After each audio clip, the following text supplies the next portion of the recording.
Ali? Congratulations, Ange. What did you make of the performance and the atmosphere today?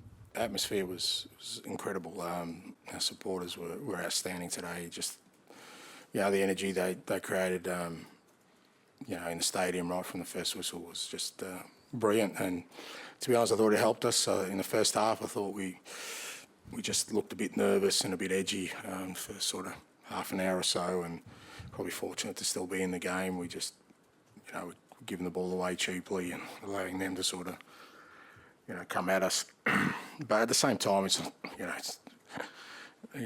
not surprising. We had, a couple of 20-year-olds out there, 22-year-old, a couple of 23-year-olds. It's a really young team we're putting out there. So, but I just thought there was really encouraging signs towards the end of the first half and the last sort of 5-10 minutes, and we got them in half time and just sort of settled them down a little bit. And I thought the boys were brilliant. They came out, great energy, took the game to Man U and scored a good goal, and then, didn't stop from there. Had to defend, but we did that well. Vic pulled off a couple of good saves, so, encouraging signs there. You mentioned the age, obviously, Papa Saar, one of the young players. I mean, how impressive is that in this atmosphere and that kind of pressure to put in a performance like that? Yeah, brilliant. And, he's been great from the moment I arrived. He's got a great energy about him, and but he's got quality there too. He's one of these midfielders that, really causes opposition's problems, because whether it's him running with the ball or running without the ball, he runs forward, he runs aggressively, he disrupts oppositions, and he's just got a great temperament for a young guy. So, really pleased for him. Sorry, go ahead. You spoke yesterday about wanting not only to win the game but also to do it with a performance. How much do you think you did the second part of that? I thought, like I said, I thought there were encouraging signs there. I don't think it was a victory on the back of, a backs to the wall, desperate performance. I thought, there was elements of it, particularly in the second half, where we showed the kind of team we want to be, and that's what you're looking for. And, I'm not silly enough to think that, 2 weeks into a season and, 6 or so weeks into my tenure, that we're going to be putting in complete performances. But what you want to see is, some sprouts of growth in terms of the team we want to be, and I definitely saw that, and real resilience too. We had to show it in the first game, and with things that sort of went against us, and today, we could have gone into our shells in the second half, but if anything, we got more brave and more courageous in our football, and we got the rewards. Yeah, how much is that about fitness? How much is that about mentality? The fact that both games, I feel like Spurs have been much better side in the second half. Oh, it's just sometimes the nature of the games, the way they flow. Different games. I just thought today, like I said, I thought, we were just edgy in the first half. We weren't doing simple things, and human nature. The boys were probably trying really hard to impress and probably overcomplicating the game. And once they simplified the game, and there were some obvious areas there we could hurt them, then they got to grips with that and sort of committed to it in the second half. When you make those decisions on team, they're obviously big decisions. You've quite experienced players on the bench and young players on the side. Is it just a feeling you've got, or is that just completely the way you want to go in the future? I'd like to think I know what I'm doing, mate. So, but yeah, look, some of it's especially in the early stage. I think part of what I need to do at the moment is kind of just explore, the squad and the individuals within it.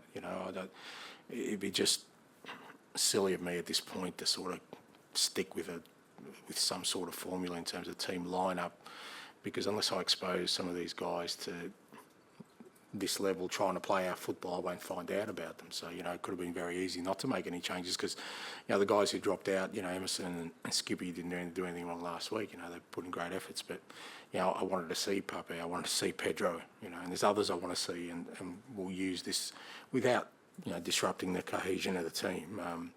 But this early bid is an opportunity for me to see guys out there and give them a taste of it as well, because I think that then, feeds into, their development, that, if they're out there and they can see they can do it, that gives us more personnel to work with moving forward.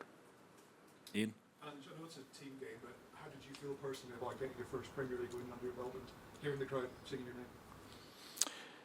Yeah, it's nice. You know, I kind of, yeah, you separate yourself from that stuff, because what's more important to me right now is that if we're going to continue to sort of go down this road, is that, you know, I said before the game that we really need an energy, particularly here at home, and it would have been a shame today that, you know, because you could tell the crowd were up for it if we were flat in our performance, and not so much, obviously you want to win, and that sort of gives everyone the joy they need, but I thought the manner in which we played, it's a great starting point. So when the final whistle goes, you kind of, you know, from my perspective, that's fantastic, fertile ground for me to keep going, you know, rather than sort of, like I said, if we had a flat performance today, it would have been hard.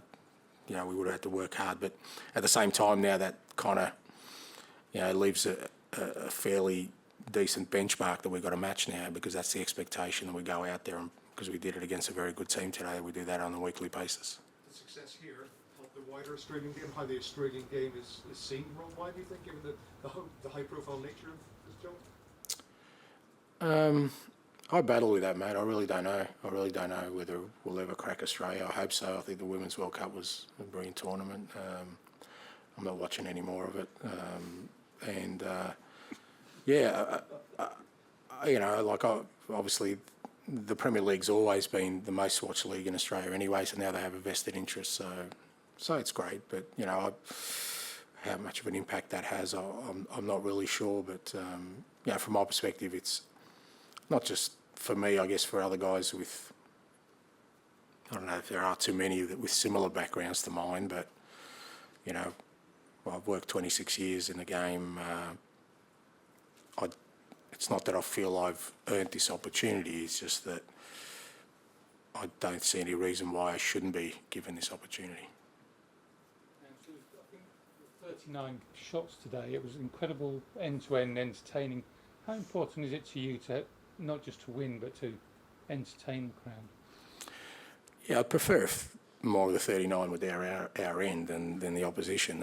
We don't design it so that, you know, the opposition will create chances, but, you know, it's part of it. I think it's a consequence of how we want to play, and particularly at the moment where, you know, it's fair to say it's not really embedded in us as a group, so that's going to leave us susceptible at times to the opposition attacking us. But again, I thought, you know, again, you don't want it to happen by design, but I thought it was great that, you know, Vicario made a couple of brilliant saves today, just for his confidence, his self-belief. I mean, it's only his second game in the Premier League, so it's great that he was able to do that. It was great for our back four that they could sort of defend when they needed to against a very good opponent, strong opponent. So, but yeah, we want to entertain for sure. I think it's important, but entertain in terms of play football that brings success. That's still what it's underpinned by. Full-backs and centre-halves into the box, going 2v2 or 3v3 at the back, even when you're leading. That's a contrast to what's been happening here for the last 2 or 3 years. Have the players had to be persuaded, or have they really embraced it and bought into the idea? Oh, look, you never know that. I mean, there's probably elements at the moment they're doing it because I'm telling them to do it, but I think there's been enough in the first 2 games for me to see that they want it themselves, because there's been plenty of opportunities in both these games for us to veer away from that at this early stage, and it would be understandable. So, you know, I said last week, you know, we scored after 10 minutes and we lose our most experienced defender from a young, you know, defensive line. The guy scored the goal, and then we get a penalty and an own goal against us, and it would have been very easy for that group just to then go, you know, this isn't working, this is not the way we want to go, but we were resilient. It was the same today, you know, we were nervy, we gave the ball away at the start. Plenty of opportunity for us to say, look, let's stop playing, let's just go long and be more direct. And as you said, even at the 2-0, you know, we didn't sit back, we still pressed the goalkeeper, we still tried to be aggressive. So that tells me that some of it is fueled by them. It's not just because I'm telling them to do it, which is great, because ultimately that's, if we're going to get to where we want to, it's got to be driven by the players. They've got to believe in it and understand it. And my role and the coach's role is to keep giving them that sort of guidance and information.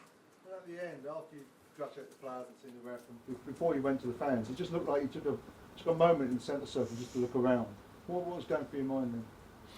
Like I said, I just, you know, you want to feel that moment, because I've always said that to me, I love what football does to people, particularly, you know, in those moments. So you kind of take a moment to think about the 60,000 or whatever that were here, or the ones watching at home, but they're going to be smiling for the rest of the week, you know.